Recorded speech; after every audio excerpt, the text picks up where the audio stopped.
Bonjour et j'espère que vous allez bien aujourd'hui. Alors poursuivons les thèmes du samedi consacrés à l'alimentation. Et aujourd'hui nous allons évoquer un point fondamental dans le domaine des problèmes de poids qui est la densité énergétique. Alors pour cela on va continuer avec Georgette que vous connaissez bien maintenant. Et vous vous souvenez que Georgette disait le soir faire un repas plutôt léger. En fait, le soir, elle ne mange pas beaucoup, juste de la soupe avec du pain et du fromage. En fait, Georgette se fait piéger par cette notion de ne pas manger beaucoup. Elle ne mange pas beaucoup en volume, mais peut manger dense en énergie, et c'est ça la notion de densité énergétique.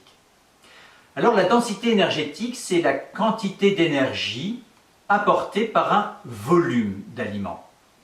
Pour bien comprendre, eh bien rien que tel que des images. Et on va regarder ensemble ces quelques photos comparatives de différents repas ou de collations. Alors, considérons d'abord le petit déjeuner. Les deux photos qui apparaissent représentent le même apport calorique de 500 calories. En fait, ce n'est pas l'apport énergétique qui importe, mais de regarder la différence de quantité d'aliments entre ces deux situations.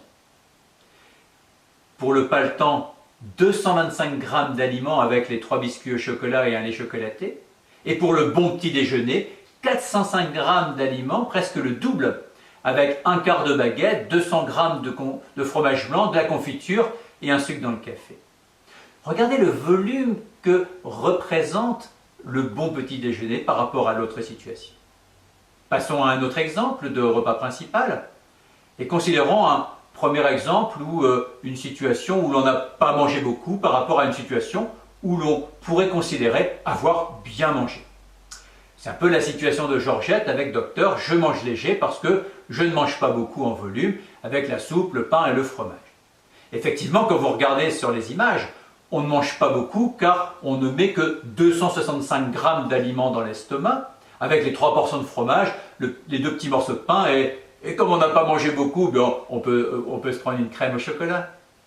Dans l'autre plat, on mange 695 g d'aliments, soit 2,5 fois plus, et pourtant, on est au même niveau calorique entre les deux situations. Autre exemple avec une quiche et un cola, par rapport à un repas plus structuré autour d'un steak haché, etc. Pour 600 calories, d'un côté on a 300 g d'aliments et de l'autre 645 g. Regardons un dernier exemple avec une collation. Entre le grignotage sur le pouce et un goûter prévu, pratiquement le même niveau calorique pour une quantité d'aliments 6 fois plus importante. Qu'est-ce qui est important dans ces exemples? C'est que l'on mange finalement un volume d'aliments, on mange une portion, on ne mange pas des calories. Le rassasiement est par ailleurs lié au volume d'aliments que l'on va mettre dans l'estomac. Et il faut savoir qu'un estomac peut contenir jusqu'à 1 kg, voire 1,5 kg d'aliments. Vous comprenez bien pourquoi cette notion de densité énergétique est dès lors importante. On sera plus vite rassasié avec les exemples où le volume d'aliments est plus important. Quels sont finalement ces aliments de plus faible densité énergétique? Eh bien pour faire simple et dans l'ordre, eh bien, il y a d'abord les légumes, les sources de protéines maigres, les laitages maigres, les fruits, et on pourrait considérer que ça représente la structure de notre repas.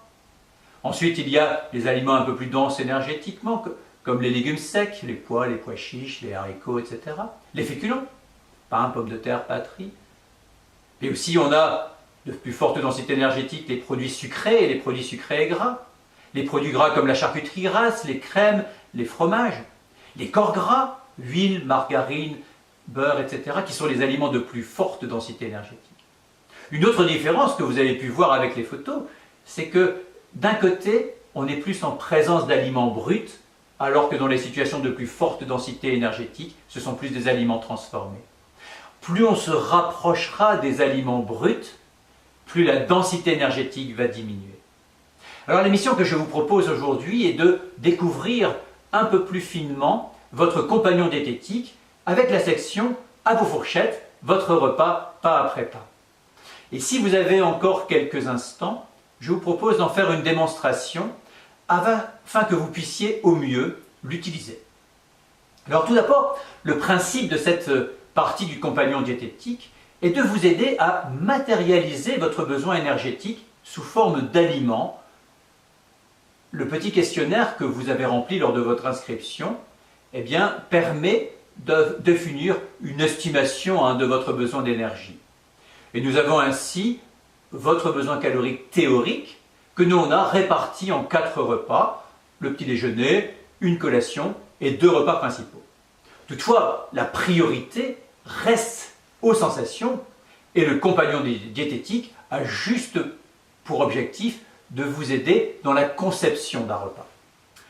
Alors pour construire le repas pas après pas, vous choisirez d'abord la base de légumes, les sources de protéines, si vous avez envie de prendre par exemple du fromage, la boisson que vous avez envie de prendre au repas, un dessert, les graisses que vous avez utilisées, ajoutées dans votre repas, le beurre, l'huile, les sauces, etc. Vous choisissez donc tous les aliments que vous avez envie de manger en dehors des féculents. Féculents, les pommes de terre, les pâtes, le riz, le pain, etc. Et votre application Dietmotiv vous donnera la quantité de féculents restants, finalement, pain, pommes de terre, etc. La quantité maximale est calculée pour avoir un poids stable, la quantité minimale dans un objectif de perte de poids. En fait, si vous n'avez qu'une valeur, elle correspond à la valeur maximale qui correspond à la stabilité pondérale. À nouveau, il ne faut pas s'enfermer dans les quantités, mais juste se sensibiliser, soit sur le fait qu'il ne faut pas avoir peur de manger, mais aussi que, avec certains aliments plus denses en énergie, le besoin énergétique d'un repas peut être très vite couvert. Alors passons à un exemple concret que vous allez pouvoir découvrir sur l'écran à côté de moi. Alors prenons un exemple simple de petit déjeuner. Et la barre de pourcentage qui est tout en haut reflète la couverture de l'apport énergétique quand vous choisissez un aliment. Alors vous avez remarqué que l'on ne parle pas de niveau calorique, c'est volontaire pour éviter ces vieux démons qui nous enferment dans le niveau de calories. L'important, c'est la portion que l'on mange.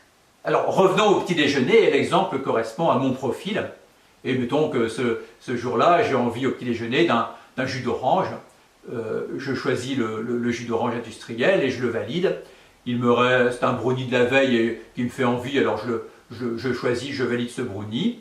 Je prends un bol de lait demi-écrémé. Et je passe maintenant à la quantité de pain, le nombre de tartines, que je peux manger. Et vous voyez que le résultat s'affiche, au maximum, c'est une tartine et demie qui correspond finalement à mon besoin énergétique pour stabiliser mon poids. Alors maintenant, faisons la même simulation, mais on va enlever le brownie.